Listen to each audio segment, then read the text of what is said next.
Good evening. Welcome to the City Council special meeting this Monday evening, October 20th. I now call this meeting to order. Deputy City Clerk, please call the roll. Certainly, Mayor Newsom. Councilmember Diaz-Nash. Here. Council members Verkhogoditsky. Here. Councilmember Fernandez. Here. Deputy Mayor Lorraine is absent and excused. Mayor Newsom. Here. We're excited to be here in person with options for those who choose not to be in person to participate virtually. There are several ways to participate. For those attending in person, complete a yellow request to speak slip and hand it to the Deputy City Clerk. If participating remotely, use the raise your hand feature in Zoom and you will be called on at the appropriate time. If calling in via phone, press *9 to raise your hand, and when called upon, press *6 to unmute. These options for public comment will remain available until I close the public comment period for each specific item. We will begin this special meeting with a study session on Citywide Facilities Condition Assessment Informational. We'll have a presentation by Matt Fabry, James O'Connell, and Steve Wu. Welcome.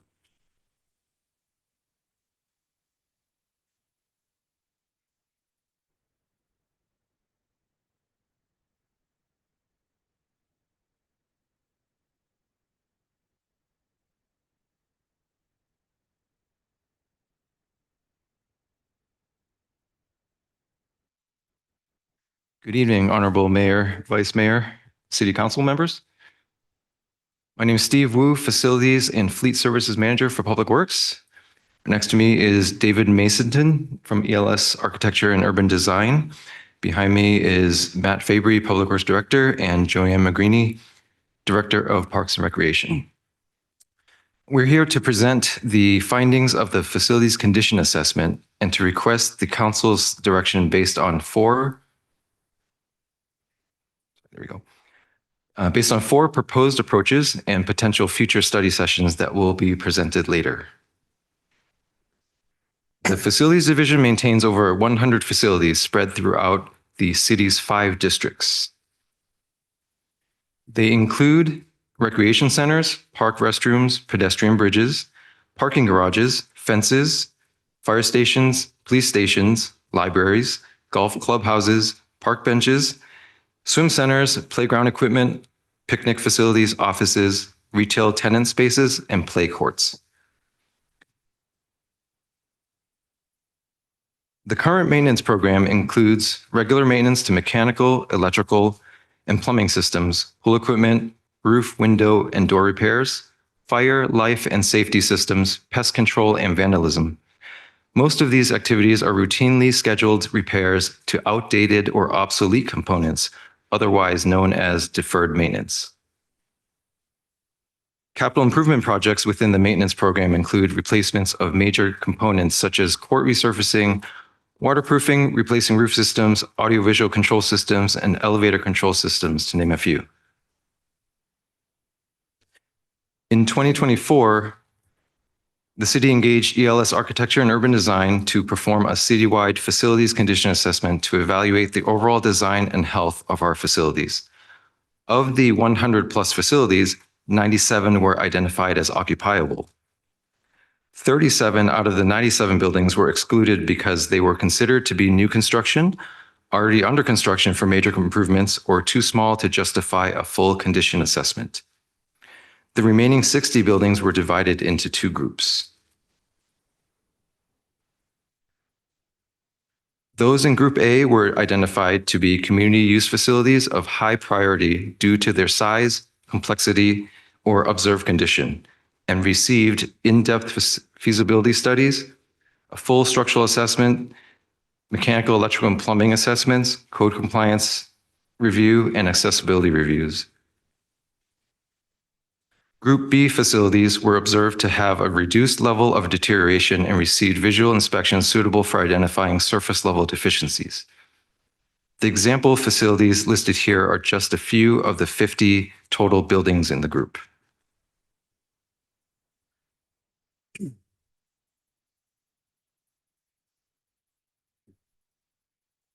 Thank you to the council for giving us an opportunity to speak today on the facilities assessment that we've done. I wanted to start by just giving a general overview of the facilities and what we see in the Bay Area with other cities.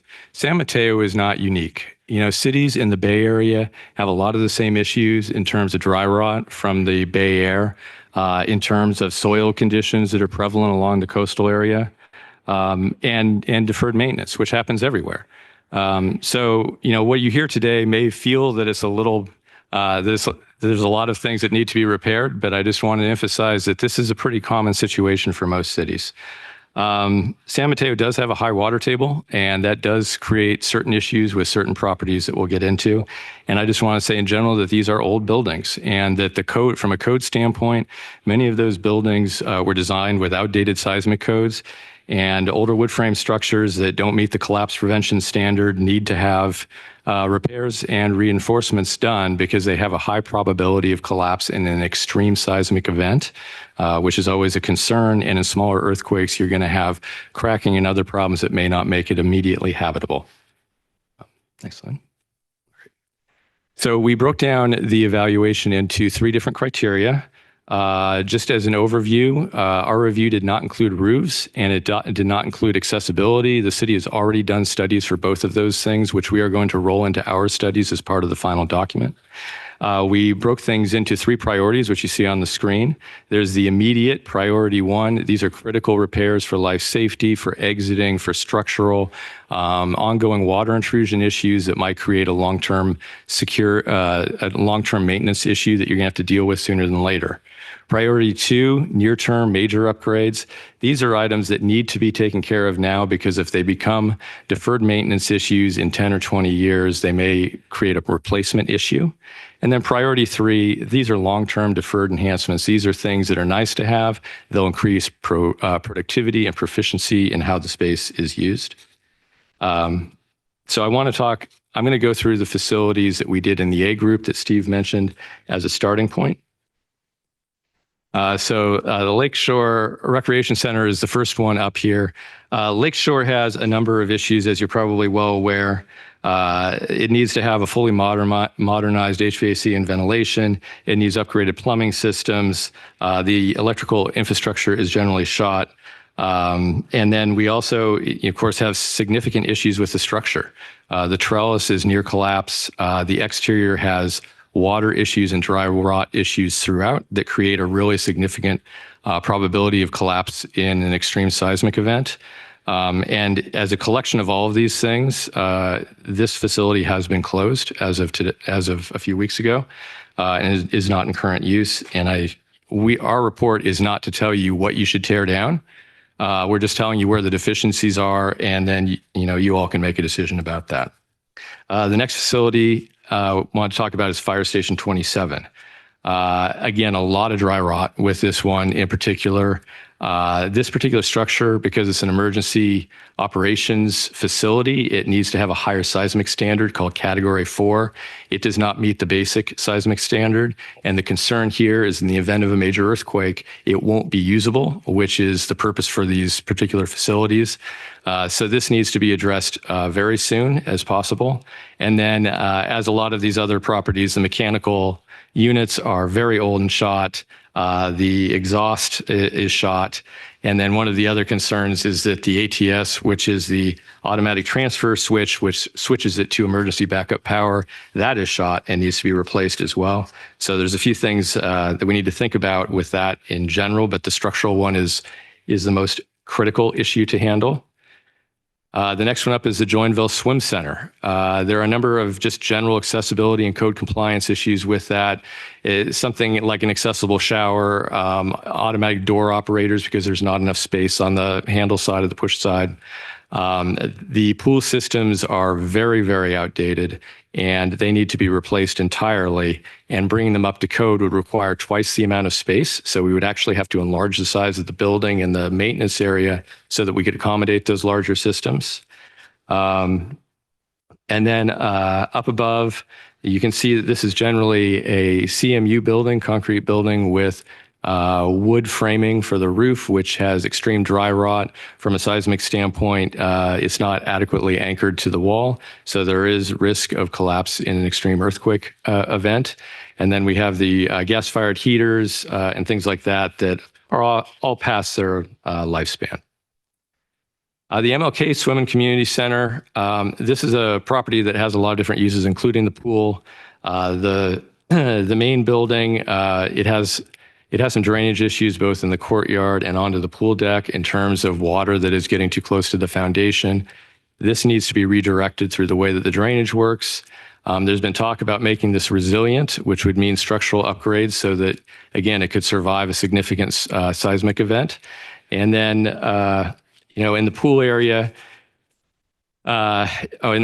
there's also issues with some cracking on the deck that needs to be fixed. And then when we go into the building, the mechanical, the HVAC, this is all beyond its lifespan. See on the top picture, a lot of that routing is uninsulated on the roof, obviously not very efficient. A lot of efficiency gains that can be picked up here. And as with Joinville, same issue with the pool systems. They're very outdated. They need to be doubled in size so they can accommodate the code requirement.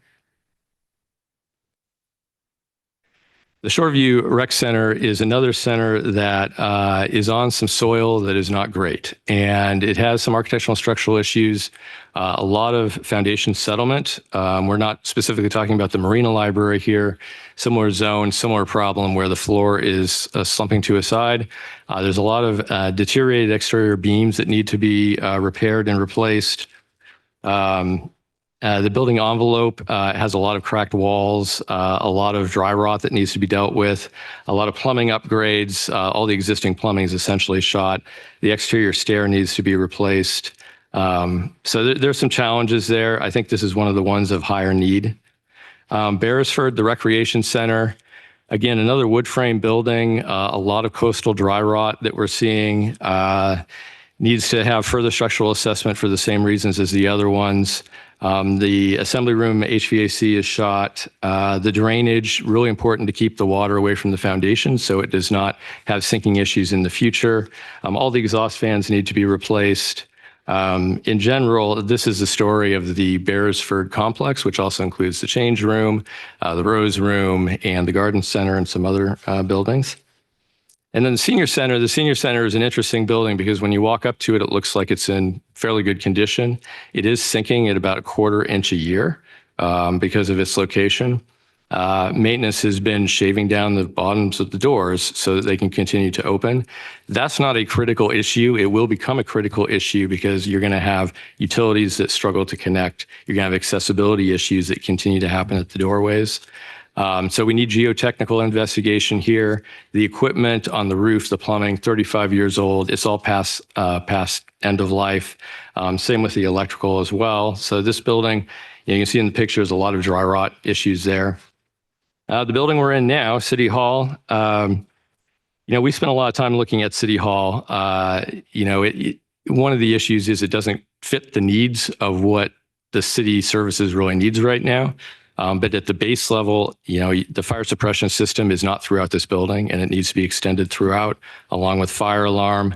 There's a lot of 25-year-old equipment, including the generator, very much outdated. And then of course, the utilization of the space. And then I wanted to make light of the second El Camino garage. This is a very old garage. It's a post-tension garage, which was one of the first or one of the early ones when they did post-tension concrete. And the city made the decision to invest in this in 2018 and then recently in 2024 for structural upgrades. And we've had this studied and it really made a huge difference. It extended this to a minimum of a 10-year lifespan.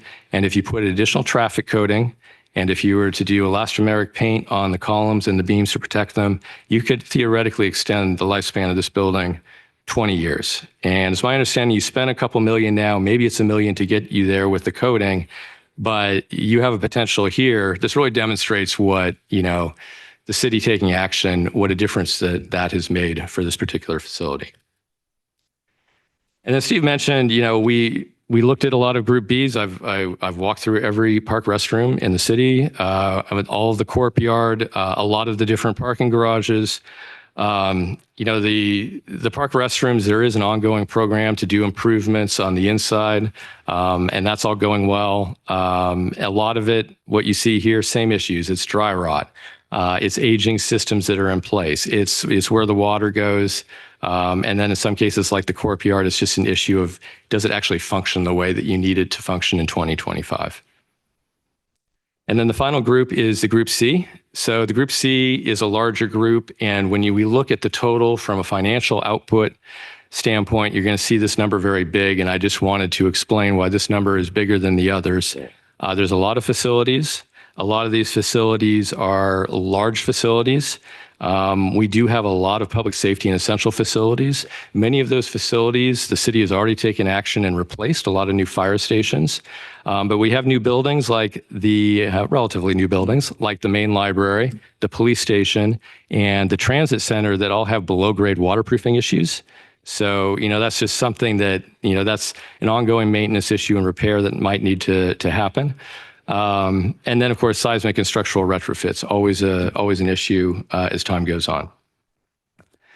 So I want to talk a little bit about the budget for this work and how it has been broken down. The costs that you see generally that we did the estimate for, they are hard costs.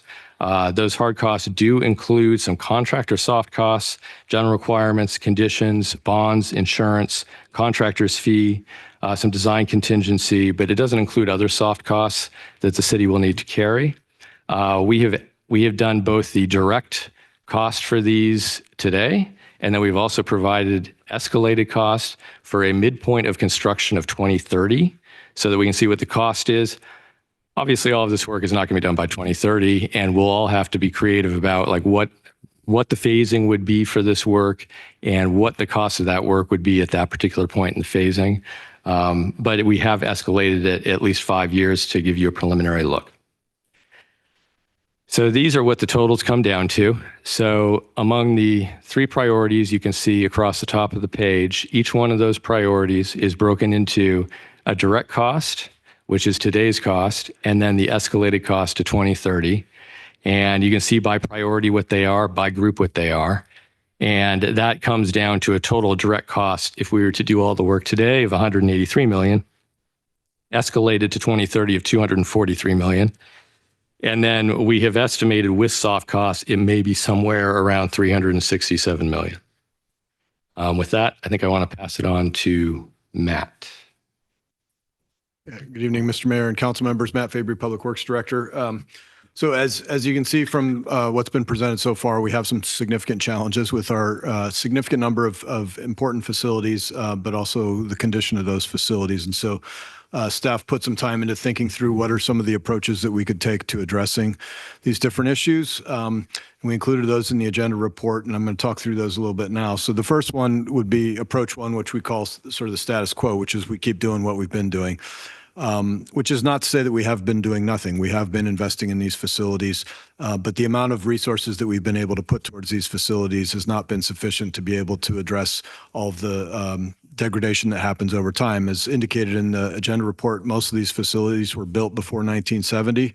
So these facilities are at least 55 years old. Some cases they're quite a bit older.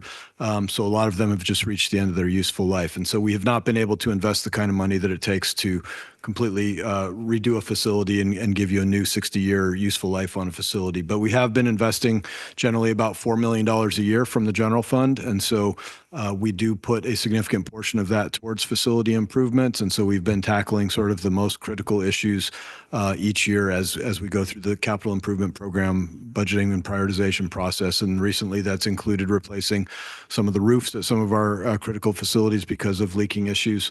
So that's the status quo approach. But the problem with that is that it doesn't get us ahead on these issues. And we're going to continue to kick the can down the road in terms of these problems. And they're going to continue to get worse and continue to get more expensive. Approach two is similar to what David explained in terms of what we did at the Second and El Camino garage, where this is extending the useful life of the facility. So we would make prioritize strategic investments in certain facilities to try to extend their useful life, but these would not be necessarily creating new facilities that are going to have, a new 50 or 60 year lifespan. It would be in the case of the Second and El Camino garage, we've currently extended the useful life, potentially another 10 years. And if we could do some more work there, we may extend it another 10 years beyond that. So we can continue to do this at key facilities with the available resources that we can put towards it. And I'll talk a little bit more about sort of what the sources of those resources are. And then approach 3 sort of builds on that in terms of there are certain facilities where we think it makes sense to actually do what we call strategic redevelopment of the facilities. And that's where we're actually creating new sort of purpose-built spaces that more effectively meet the needs of today and into the future. And so there's a few facilities that we highlighted in the agenda report that I want to touch on that we think fit into that category most definitely, and that includes the Lakeshore Recreation Center. As David said, that facility has been closed at this point because of the issues that we identified in the facility assessment. That is a location that the city has been providing childcare. And so we were able, fortunately, to shift the childcare services over to the Shoreview Recreation Center. So we're able to keep doing that. But right now, the Lakeshore facility is not appropriate for continuing that use. So that's an example of a facility where we actually have received some federal earmark money. We've got 1.8 million that was allocated this year that could go towards childcare. And so I think we need to think about what is the future of that facility. Does the city want to continue providing childcare at that location, looking at options like public-private partnerships for providing those services so that the city is not necessarily bearing the full cost of implementing the childcare. And Director McGreeny could talk more about that if there are questions. So that's one example, that Martin Luther King Center. It's another example where we actually have the council previously appropriated money towards working on a visioning process for creating a resilient center at the MLK Center. The council appropriated money that went towards upgrades for the pool so that we could keep that going. But we also received a $850,000 federal earmark in 2024 that goes towards making that a resilient center. And so David talked about some of the things that we would need to do to be able to make that a resilient center. And so that's an example of where we've got good bones from what we've seen from the facility assessment, but to create a facility that will serve future generations and turn it into a resilient center would require sort of a redevelopment approach as opposed to just extending the useful life.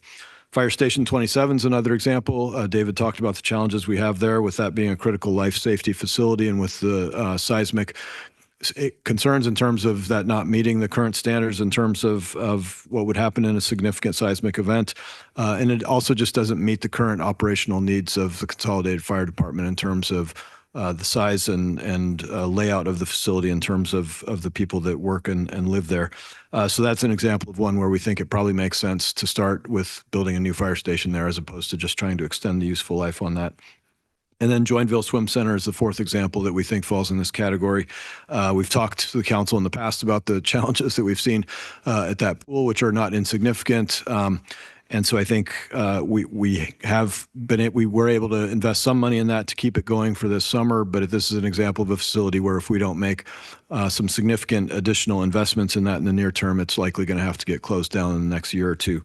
But this is an example of where it's a facility that, as David said, if we continue with the multiple pools there, we have to change the configuration of the mechanical systems to do that. And so there's opportunities to rethink that in terms of current pools are often combined pools where you've got a shallower end that connects to a deeper facility and lane swimming. And so there's opportunities to rethink that facility in the bigger context. And then approach 4, what we put in there was thinking also about, one of the ways that we can reduce our overall financial hit on what our facility needs are is that you could actually reduce your inventory of facilities. And so there are opportunities where we can think about, are there strategic ways that we could look deeper at our operational programming and approaches with our different facilities and figure out if there are places that potentially we could consolidate operations, make things more efficient and effective, and maybe free up some of those facilities that we don't have to make the investments. So some of the examples that we have with that is looking, as David talked about, the senior center right across the street from the Beresford complex of facilities, which includes the Beresford Recreation Center, the Garden Center, the Rose Room, and the changing center for the softball fields, that there are opportunities to look at all of that as a whole in terms of where can we most effectively provide the programming that fits. Right now, we have sort of very different things in terms of the senior center has people in there mostly during the day, not so much at night, as the seniors are not going out in the evening. And we've got at the Beresford facility sort of the opposite, where it's more vacant during the day, and then you got kids and adults coming in for after school and evening programming. And so there may be opportunities to look at that. Can we do things more efficiently with those facilities? I think looking on the east side, when we talk about the Joinville Swim Center, we also need to talk about its proximity to the Shoreview Recreation Center. And are there things that we should be thinking about in terms of continuing to provide services for folks on the east side, but looking at those facilities, is there a way that we can potentially combine and have integrated facility that doesn't require us to continue maintaining both of those facilities? And then I think there's definitely opportunities for us to look at all of the downtown garages. We have quite a few garages.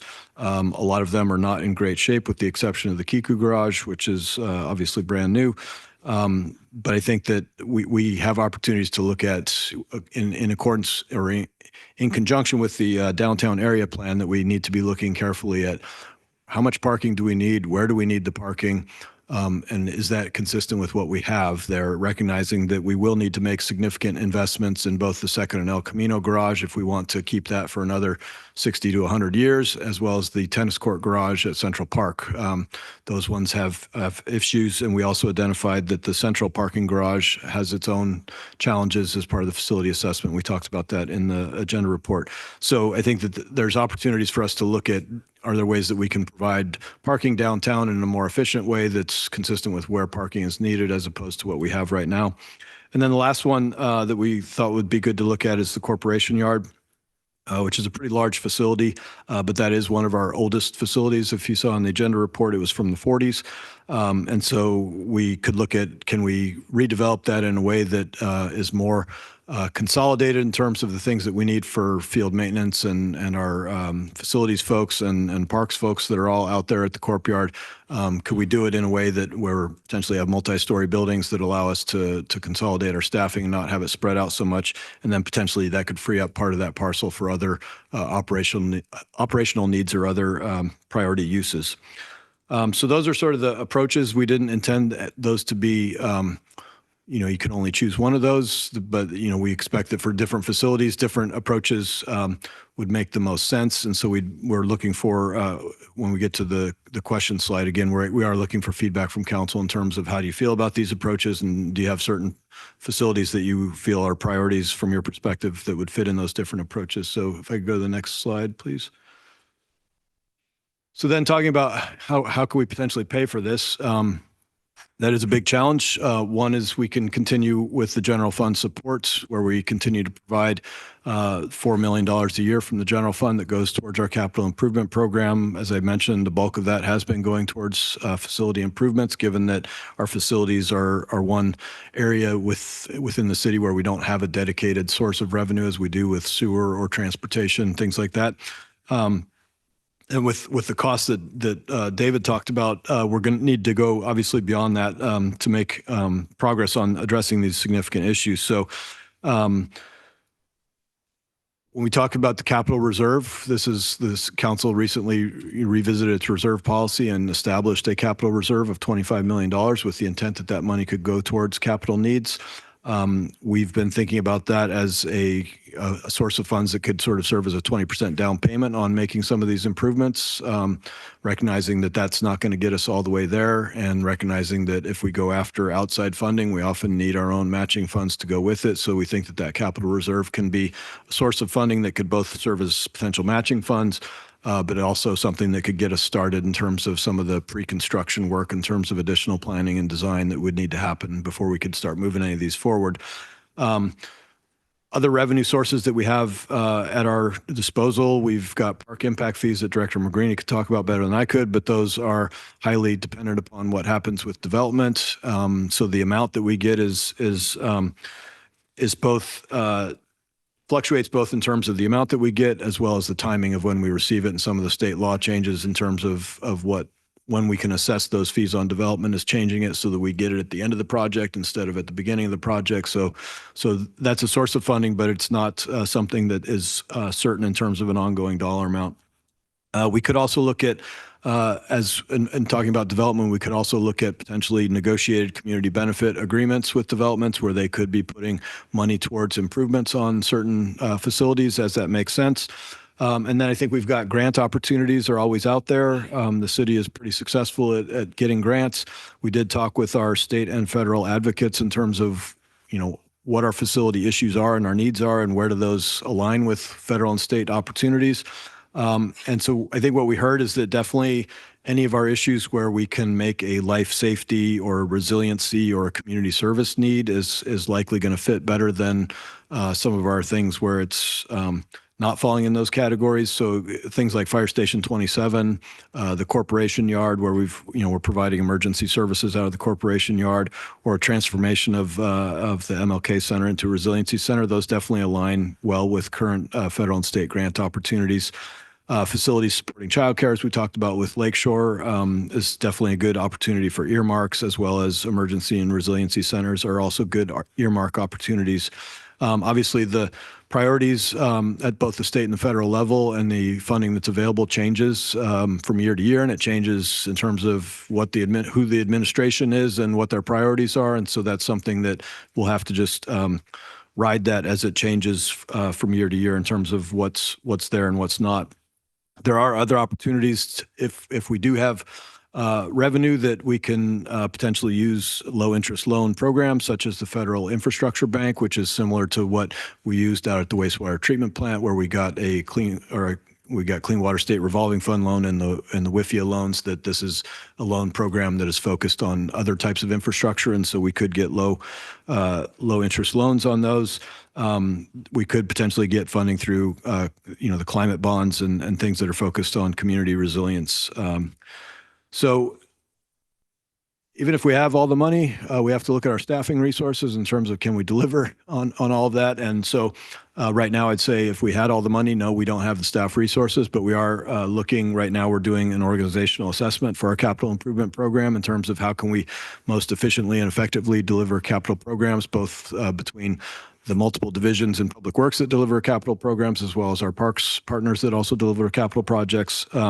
So that's underway right now, and we are looking at part of that in terms of what's our staffing needs, and if we were successful in the future on potentially a revenue bond measure, then how do we potentially staff up for that? And I neglected to mention that as one of the funding sources is that I think the council has received a presentation, I think back in August, in terms of what are some ways that we could generate additional revenue. And that included looking at both an additional sales tax, as well as looking at a general obligation bond that would go towards improvements. And so I think you'll be receiving results in terms of public polling on support for those early in 2026. So I think that ultimately may be the direction that we have to go to deal with the magnitude of the dollar amounts that we have, is looking at some sort of new dedicated revenue stream that could help us with that. But there are potentially some of these programs that would allow us to utilize that money to the best of our abilities in terms of low interest financing. So the last thing I wanted to touch on is that we do recommend that we come back to the council with some additional, more focused study sessions on these topics. And the ones that we thought made sense was a combined study session on our downtown parking garages as well as City Hall. I don't think we mentioned it in the presentation. I think it's in the agenda report, but the needs here at City Hall just to make improvements here are on the magnitude of $16 million. And so it is something for us to think about in terms of, do we want to invest money in this facility if it currently doesn't even fully serve our needs in terms of Public Works is leasing space next door. But also there's been a desire over the years to potentially pursue a City Hall facility downtown again. And so I think it makes sense to combine looking at our garages as well as the City Hall issues, because there is some synergies there. We have been doing working with David and his firm, we have been doing a couple of best use studies, one looking at the Central Park tennis court garage as well as the Second and El Camino garage. And obviously the Central Park tennis court garage is going to have to be looked at in terms of the context of the overall Central Park master master plan, and there are already some decisions as part of that master plan as to what would happen with that space. But I think it was something that should be looked at again in the context of what we need to deal to deal with our garage situations. The other one we thought would make sense is coming back for another focused study session that again talks about our aquatic facilities, but also goes beyond that in terms of looking at all of our recreation centers overall, looking at the number of centers that we have throughout the city, where they are, some of the challenges that Director McGreeny has just in terms of providing the programming as well as the staffing resources that go along with operating all those facilities. And then the last one we thought made sense would be to come back and look at the corporation yard. We're also working with David on a best use study in terms of what are the opportunities at the corp yard in terms of how could we most efficiently utilize that space for our needs, and is there opportunities to free up space for other potential purposes. So I think with that, we will pull up the questions again that we're looking for feedback from council, which is feedback on the four approaches that we talked about, and are there priority facilities within that the council has interest in, as well as do you agree with our planned approach in terms of coming back with some of these additional study sessions. So with that concludes our staff presentation, and we'll be happy to take questions at the appropriate time.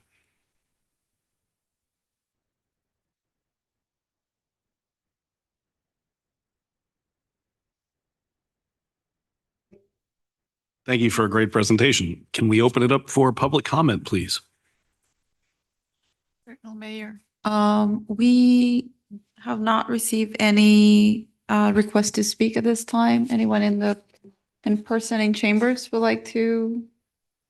Nope. That is 0 request to speak. Okay, well then we will close public comment and we will go to questions and comments, feedback from the council. Does anyone want to start? Okay, Danielle, take it away. Thank you for the presentation. Just a couple questions. So just so I'm clear, if we maintain our current approach to facilities maintenance, how much will our facilities improvements cost grow over the next 5, 10, or 15 years?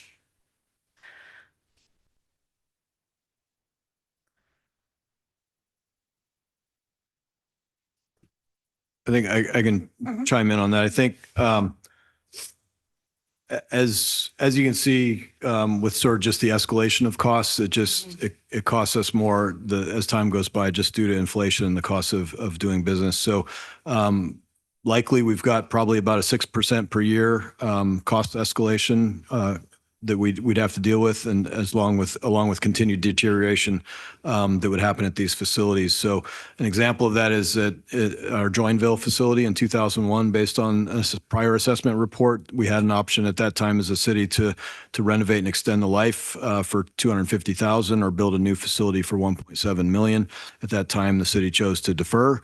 So 24 years later, here we are, and the pool is beyond repair and could close within the next year or two. So replacing it is now estimated to cost in the $8 to $9 million in 2025 dollars. So I don't know that we have an overall sense of if we just did nothing or continued our current approach of how much it would grow in the next for all those facilities. But I think that's sort of what we'd have to look at is sort of those escalated costs, and then just the opportunity cost of waiting to do things in a future time.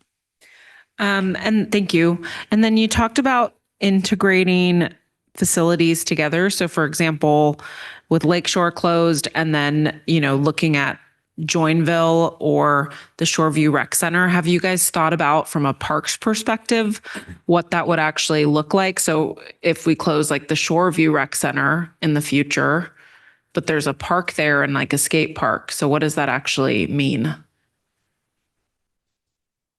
So we haven't studied any of that yet, but that's, as we're coming across this information, we're looking at different opportunities to consolidate. As you know, opening multiple facilities takes multiple staff. And so from a programmatic standpoint, I think there's opportunities there, but we haven't looked at it yet. Okay, great. Thank you. And then just so I'm really clear, if we do nothing, how many facilities in the city would we need to close for safety reasons in the next 5 years? I will take a stab at that one. So the ones that I have greatest concern outside of Lakeshore, which has been closed, is Fire Station 27, Joinville, obviously. The Marina Library, I don't think so because you're taking action on it now, but it would be on that list otherwise. The Shoreview Rec Center, we didn't really talk about it, but the Trinta Park restroom, the two-story building, the MLK pool, not necessarily the community center, but the pool, because of the pool facilities are outdated and no longer in code. And then potentially the central parking garage, especially the one the part of it that extends 3 blocks and you've had a piece that's fallen off of it. Those would be my main areas of concern. Okay. And then just to reiterate again, so both pool facilities are at risk of closing. Okay. Yes. And then I know we talked about other ways to extend life, but beyond dipping into the general fund, what other options does the city have for paying for facility improvements? I tried to hit on all those on the previous slide. I think the main thing is, we've got the money that we get from the general fund that would, we could continue providing that, where we've had about $4 million a year. I think that the capital reserve is definitely a pot of money that needs to be talked about. It's $25 million that the council has set aside.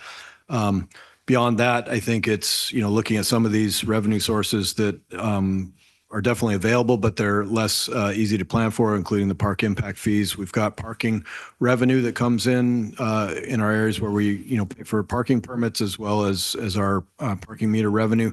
It's generally small compared to what the needs are in terms of the parking garages, but that's another area that we can look at in terms of how can our parking revenue help support our parking facilities. But ultimately, I think the long-term perspective is, if we really want to make significant progress on this, that there probably would need to be some sort of other dedicated revenue, such as a general obligation bond that's been talked about with council previously. Okay. And do we have a sense on confidence level when it comes to federal grant funding and actually receiving money for infrastructure? So as of today, currently we have been receiving earmarks and grants, but I know that there's been talk about how much funding goes to California currently, so we're waiting to see. And so, it's day by day at this point in time about whether or not federal funds will continue to flow through the state. Okay. So it sounds like we really need to have an intentional approach, and the long term would be some kind of ballot or revenue measure. That is correct. Okay. Those are all my questions. I think I'd like to hear what everyone else's thoughts are before weighing in. Councilmember Diaz-Nash, thank you. Thank you very much. Thank you to everyone involved in the presentation and all the work, because there's a lot that went into doing this. So I guess my first question is, when was the last time, or have we ever done such an exhaustive study about our infrastructure? I have 2 big binders about this thick regarding a facility assessment that was conducted back in 2014. I also confirmed with the clerk's office today that was not presented to the city council at the time. So that is something that we're reviewing and we'd look at, but we would look at our latest facility assessment as the catalyst for any type of work we're going to do moving forward. Okay. Obviously, there's lots of room to share that information, because it's difficult information, but it's incredibly important. So thank you for taking the first step. Number 2, I guess one of my questions overall is, we have a program in the city called Smooth Streets, which basically invests in our city repair, both to fix the totally broken streets we have to totally redo, as well as to fix existing streets so they don't get to the terrible stage. Have we given any thought in doing this assessment as to how we could approach that with buildings? Because I've heard several people tonight say, we want to make sure we don't let our buildings get to the most critical stage. But have we given any thought as to how we might be able to do that? I can start off and then maybe David may want to add to this, but I think, with the example of the smooth streets, it's an example where we did have, the Measure S sales tax revenue measure that the voters approved. And so a portion of that was put into a bond so that we got money up front. And some of that money went to doing some of the flood control improvements and some of it went to the smooth streets program. So I think that's an example of what you can do when you have a big chunk of money up front to do this, as opposed to trying to pay as you go. And that's what we've been doing, is pay as you go, and we don't have enough to pay as you go in terms of the issues that we have. And so I think if we did have, some sort of way to get a large chunk of money up front, then I think we could look at an approach to dedicating that to the highest priority facilities and making the upgrades that address. So I think it would be those priority 1 and 2 issues for sure. But I think I'd turn to David and see if he has thoughts on sort of the approach if we had the big chunk of money, of how we would move forward on that. Anything you want to add? Generally, the communities that we've worked with that have looked for this type of money has been bonds. Berkeley passed the T1 bond 5 or 6 years ago, and that handled a lot of these types of improvements. 2/3 approval is really difficult to get since this isn't a school bond. And it is really challenging when you have facilities like a courtyard that the public is not as interested in. But I think the benefit for San Mateo is you have a lot of great community buildings that service the public really well and have for years. And that's the point for really having an opportunity to get the bond passed. Thank you. Any thought during your study as to how we could do a better job of public-private partnerships with our buildings? As an example, you mentioned the Verkada garage, there is Brickline, but as I understand it, there isn't a lot of public awareness that these are parking facilities that are available. But so there's that, and then are there other opportunities to be working public-private partnerships?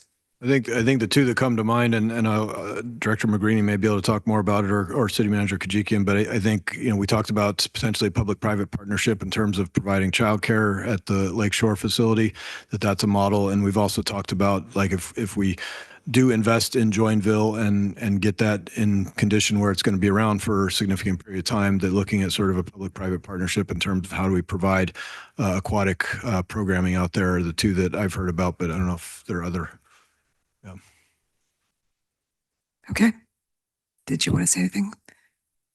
Now that's information that we'll continue to analyze, that type of approach overall. And so when we look at the entire system of how we handle our recreational facilities, our aquatic facilities, our parking garages, that's all items that we will analyze in the process and present to the council in the future. Great. Thank you. Director Faber, you talked about 3 study sessions you thought would be helpful to have. I would agree with that, but where would the session happen where we would think about overall, how do we operate differently? Because the buildings we have today were built, as you said, in the 50s and the 60s and maybe the 70s, when the city conducted its business in a different way, when people lived in different ways. We're now doing some very different things with our general plan. So our city will be a very different place in 40 years.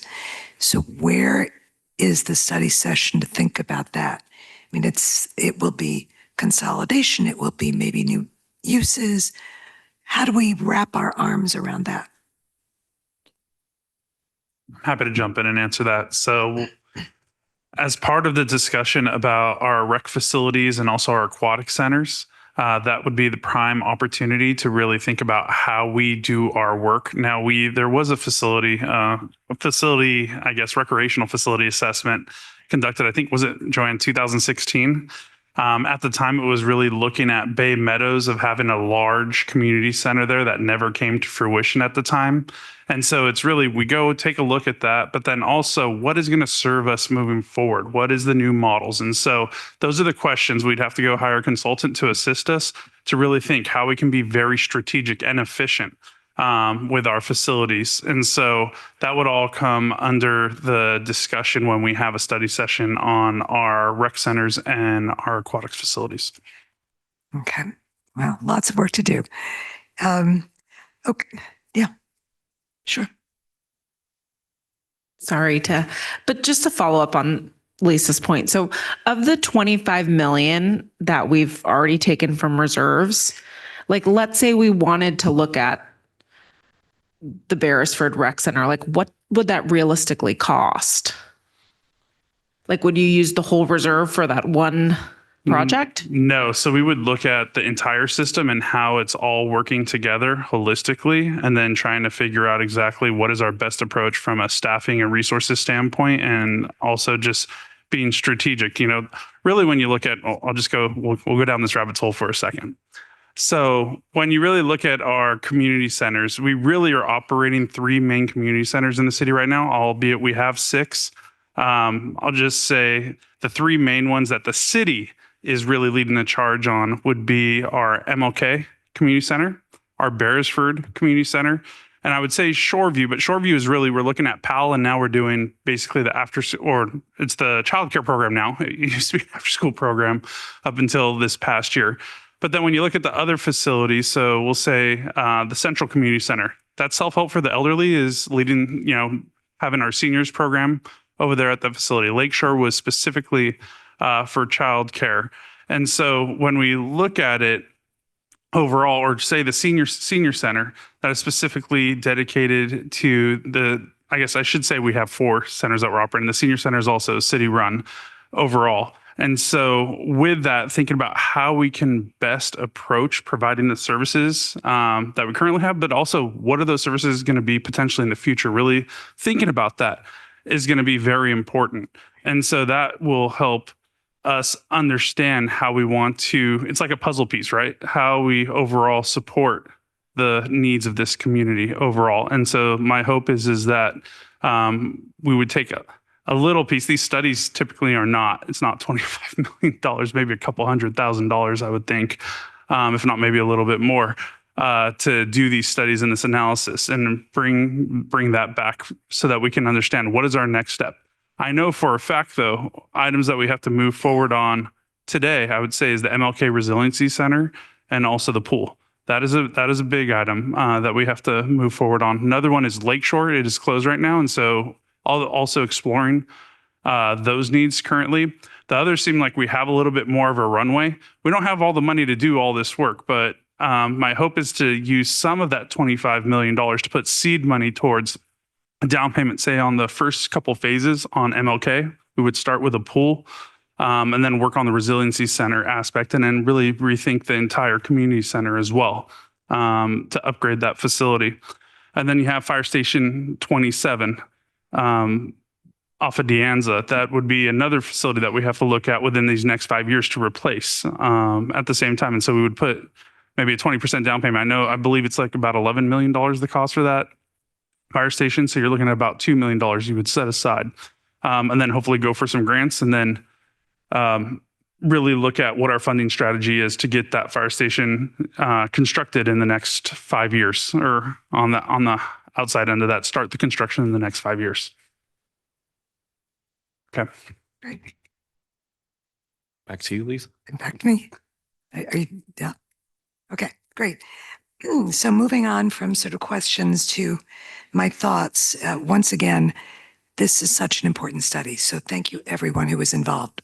I would like to propose that this level of study and the transparency with which is being shared with the public and with the council happen every 5 years.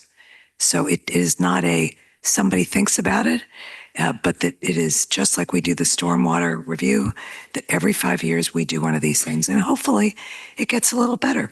But that is just part of what we do to be able to do good governance. Number 2, along the way, I know that Dr. Fabry said we'd need some additional revenue, but wherever possible, focus on maintenance that gets you ahead so your problems don't become major problems, as opposed to, doing the new shiny penny. The new shiny penny is always wonderful, but I'd rather make sure that our medium problems don't get into terrible problems. The number 3, while yes, we've sort of done Band-Aid work, I would love to avoid that wherever possible. Obviously, that is part of what we do, and we will continue to do it, but it's shown itself not to be sustainable. So I think we have to be real about that. And I think to your point, City Manager, and what I've asked before, we need to focus on the future, and we need to focus on what we're going to be in the next 40 years. What are the needs our community is going to have, and how do we accommodate that, either through existing buildings, consolidating buildings, doing public-private partnerships, whatever it is. I don't want us to be constrained by, we have a building over here, let's figure out what we do with this building. And Lakeshore is a classic example. We should have done that years ago, but it's now at the point where, unless there was substantial investment outside, I might choose not to put money into that facility. That would be something we'd have to talk about later on. But I believe very strongly that we need to have childcare support. So how else do we do it? So those are the kinds of questions I think we need to be focused on right from the beginning. And it's not putting off the work, it's doing it in parallel. And you know, you mentioned just at the almost side-handedly, but we're going to have a tremendous amount of development projects coming over. We have 15 now. And I know that the state has restricted a lot of what we can do with community benefits, but I think it has to be a critical part of every discussion we have on development projects to see what can happen, because it's to the benefit of the development project, it's to the benefit of the community, it's the development of the city. But in specific answer to your questions for council direction, I would recommend putting our priority in basically doing the most critical work in priority number 2. So that would be something like the El Camino and second garage. But taking a hard look at some of the projects, I guess the question of pools is critical, but are we the best ones to provide that service? I think that should be just the second on the question. We may decide yes, but I think in terms of the number 3, the strategic priorities, I think MLK and the Resilience Center is critical, both for what we owe our community and for what we need to do for the next 40 years, whether we do it piecemeal or together. But I think of the number 3 projects, that's the one that's most important. And then, as I said, I think number 4, the where do we want to be in 40 years, in parallel with number 2, is where I would put our focus so that we take care of the things that are most important to us today, but really think about the future so we get ahead of it. And I would recommend as staff has recommended, using the $25 million in capital reserve as a down payment on projects, but only if we have the strategy for how we're going to get that money, what it's going to do, and how it's going to help us going forward. So not just, here's the money, we'll figure it out, but we need to have a good strategy before we give that down payment. And as I said, public-private partnerships, I think, are really important. So I think we're going to have to make some very hard decisions, and it's going to be difficult, but we need to, as a city, focus on where we need to go in the future, not only to deliver benefit, but how to get us out of the situation where we are now, which I would hope we can going forward. And I don't think we can count on a lot of federal funding, and the state is not in great shape economically either. So I think we have to be very clear-eyed in what we do. Does that give you what you need from me? Thank you. And I think Council Member Swergo Kadiki has a question following up with Sure. a letter. Yes, I just wanted to follow up about the garage in particular, because as we kind of think through long-term approaches, there are 2 new garages downtown. There's at the Verkada building, which, by the way, the gates are still closed in the morning. And it does have a sign that says it's open to the public, but then it says you need a badge to badge in. So that's not 100% clear, but there is a new garage there. And then there's the Kiku new garage, which we still don't have wayfinding for. And so I think, just to bring that example up specifically, when we talk about consolidation, like maybe it's not investing in that garage and actually thinking about how do we tell people that there's 2 new parking garages downtown so we can do other strategic investments. So I just wanted to follow up on that comment, but generally supportive of what you've said.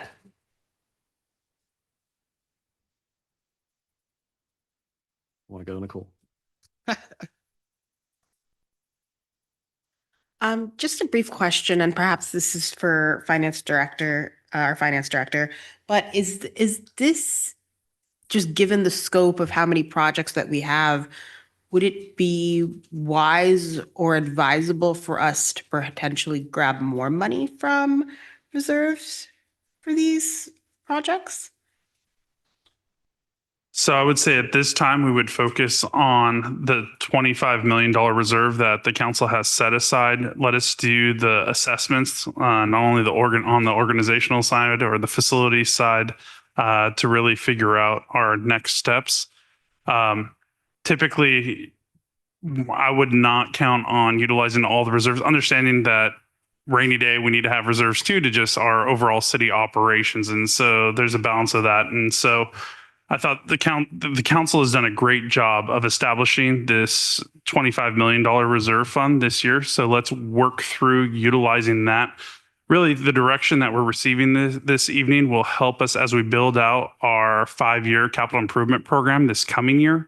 That's what we're going to be utilizing, a lot of this direction. And so you'll see a lot of this in the spring based off of your guys' feedback tonight of where we're saying we're going to make some investments. It's not going to be all 25 million. There'll be, part of that in order to start making that 20% down payment and being very strategic. We won't be able to fix all these facilities. It just didn't happen overnight, right? It happened over decades to get us here. And so it's going to take us time to work through and phase through and be strategic about where we make our investments. Ultimately, in order to really hit the number, to make the improvements, we're going to have to look at a potential revenue measure in the future and call the question for the community regarding the investment in our city facilities as a piece of critical infrastructure for the city of San Mateo. So that is something that we'll have further discussions on, but I believe that we can make, infuse the $25 million to take care of facilities right now in the near term. But we have to really talk about, gives us a runway to talk about a longer term approach and invest in our facilities. Thank you. I'm basically with Councilmember Diaz-Nash and Councilmember Swerka-Gaditsky.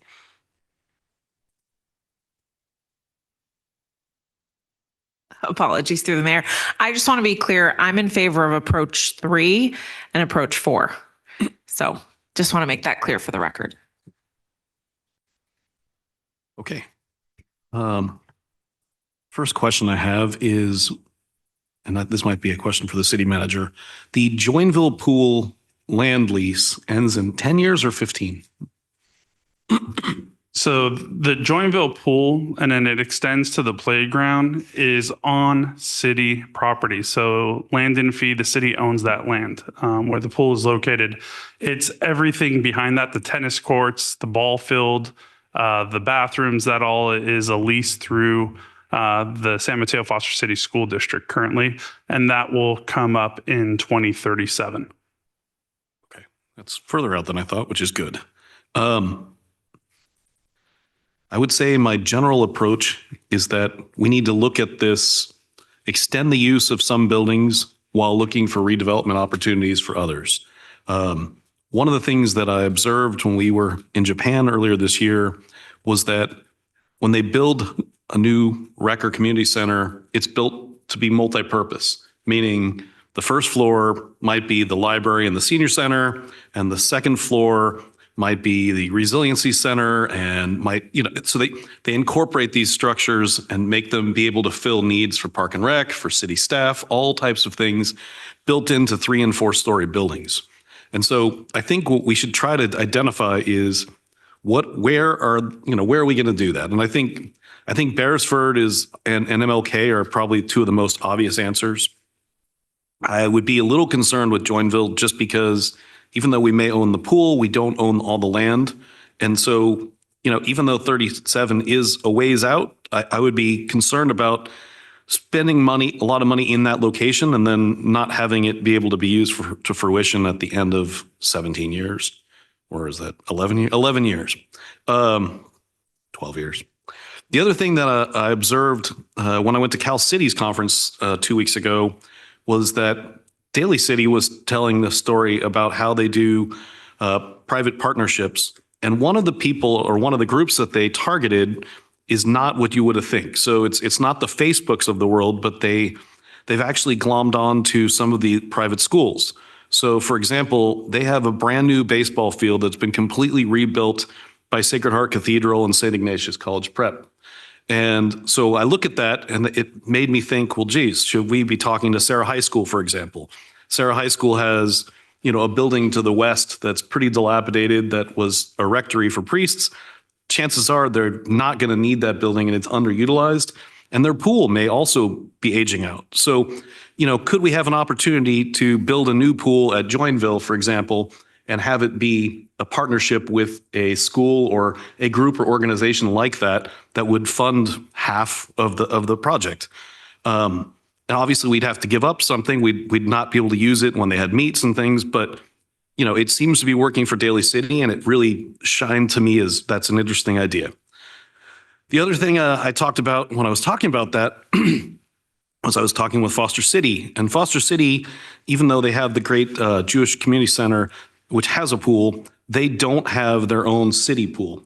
And so the Joinville pool location might be an interesting partnership for another city like Foster City, where they would, have a share of ownership of it, and it would be open to Foster City residents like San Mateo residents. So that's a couple of crazy ideas. When it comes to Fire Station 27, I think, and I've been harping on this now for 2 years, I think we have to make that a priority. It's not just because it's critical for emergency response, but it's also one of the few facilities in the city where we have employees that actually live in the facility. And so safety in those types of situations to me is paramount. So going back to MLK, I think repair is not really an option. I think that and Beresford, as I said, are probably two of the locations where we should look at targeting for multi-use facilities. And perhaps Joinville or Lakeshore is the third location. When it comes to combining properties, for example, the senior center, I think there is opportunity there to make that one building, use the land for maybe low-income housing that's subsidized by the city. We could sell that and still have a stake in it and then use that money towards new projects. I think City Hall is the case right now where we should try to extend the use of it while looking for a new location, because I think City Hall is probably getting close to a point where it doesn't make sense to try to just repair it. It makes more sense to replace it. And downtown would be great. We could also have a downtown City Hall that offered other services, like having a theater and public meeting spaces that would maybe give it more use, and we could tie into the recreation department as well. When it comes to parking, one of the things I know that we're really missing on is how we're going to charge a green fleet.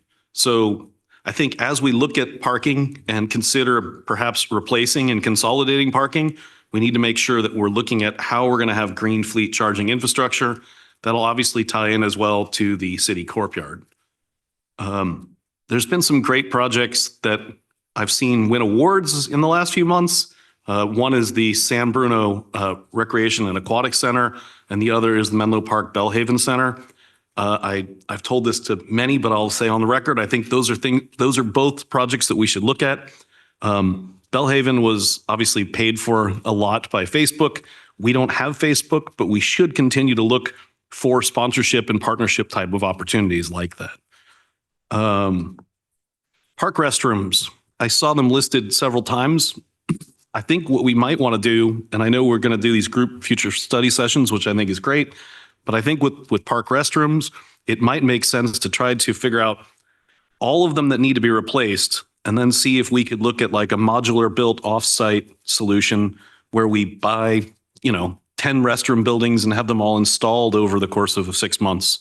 I don't know if that makes sense financially, but I think we should consider looking at that because it seems like that's been a real change with public restrooms.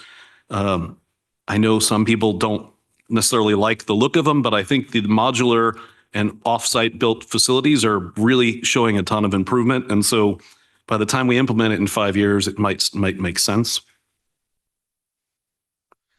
I think we also need to continue to look at having groups that use these facilities help contribute more to them. And I think of things like Little Leagues and AYSO. These are great organizations in our community, but we want to make sure that while we're not sticking to them, if they are using the facilities a lot, we want to make sure that we're getting a contribution to offset that. Last things. As I said, I think converting some properties into housing, for example, and consolidating is a positive idea. I think that the courtyard, redeveloping it as multi-story might also open up a potential land sale or land opportunity for housing. I think we need to be looking at all these things. We need to be looking at how we're going to fund it. And, you know, one of this whole topic to me is near and dear to my heart. It was my blue sky priority 2 years ago. And I'm really happy to see that we've made progress. I think it just needs to make sure that we all understand that this is not an end solution. This is something that has to be a continuum. We have to continue to be looking at our new facilities, even ones that we just are opening, and figuring out how do we maintain that and how do we maintain the life of it and how do we put away funding so that in 50 years when it needs to be replaced, we're not starting out with nothing. We've actually invested money somehow, whether that be a bond or however that mechanism is. And I also would support future study sessions like were discussed. So I guess I've given a whole bunch of opinions. Have I given directions? Does everybody understand my direction? So I'm going to go ahead and repeat based off of what I've heard from the council of what overall direction I'm kind of heard over the last 20, 30 minutes from the council. So we'll continue on the approach of using a blend of approaches 2 through 4. Where we have to do status quo, we will, but we're going to really focus on moving forward with approaches 2 through 4 and being strategic on which facility we use what approach on, based off of staff's recommended, recommendations and from professional consultants who are helping us and advising us in this process. Additionally, based off of this input, there's a funding piece to all of this, and so we'll continue to look at funding options for the future, but looking how we are strategic with the $25 million in how we go ahead and utilize a portion of that as part of our CIP moving forward and as we build it out in this upcoming year. I also have majority support or unanimous support for study sessions on 3 different topics, whether it's the parking garage, city hall, whether it's rec facilities, along with our aquatic facilities. Those all will be part of it, of the discussion in the courtyard as well. And then all this will take place. We can't do this overnight. And so we're looking at probably about 18 to 24 months to, within that time frame of coming back and doing different study sessions through that process. Right now, we would look at doing the budgeting, and by the time we do RFPs, we're already a year out from today. And so that's why I'm trying to be realistic. It's probably 18 to 36 months, honestly, when we look at bringing all 3 of these study sessions forward. Do I see one hand up? Anything to add? Listen. Yeah, I was just hoping we could get a tie-in to some of this, like these operational updates with economic development. So for example, if we put the city hall downtown where it used to be, again, then we have a large concentration of everything being invested in the downtown, but we still have 25th Ave. We still have the east side of San Mateo. I think there needs to be a little bit more thought around the balance in terms of different parts of the cities, infrastructure and how different communities will be impacted within the city. No, absolutely. So that's the geographic part, but I don't see really major movement happening between now and the 30.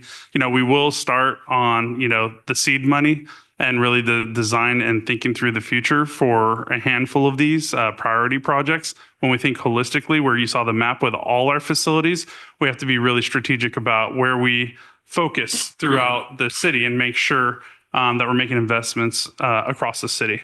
Overall and being strategic. Like I'll just talk about the east side that you represent. We have to have a discussion just about what does it mean with Lakeshore, Shoreview, Joinville? How does that all work out? Or if we look at Councilmember Fernandez's district with MLK and the pool and the resiliency center, when we look at Councilmember Lorraine's district, you name it, just in all these areas, we'll have to look and figure out where all these investments happen. Does that make sense? And I would just like to add that I really think it's important to publicly say we'll do it every 5 years. Yeah. Do one of these. Yeah, and we'll definitely, as good practice, as good governance, we'll come back once every 5 years with a full holistic overview and review. I'll have to, I guess, on one end, the facility assessments cost a lot of money, hundreds of thousands of dollars.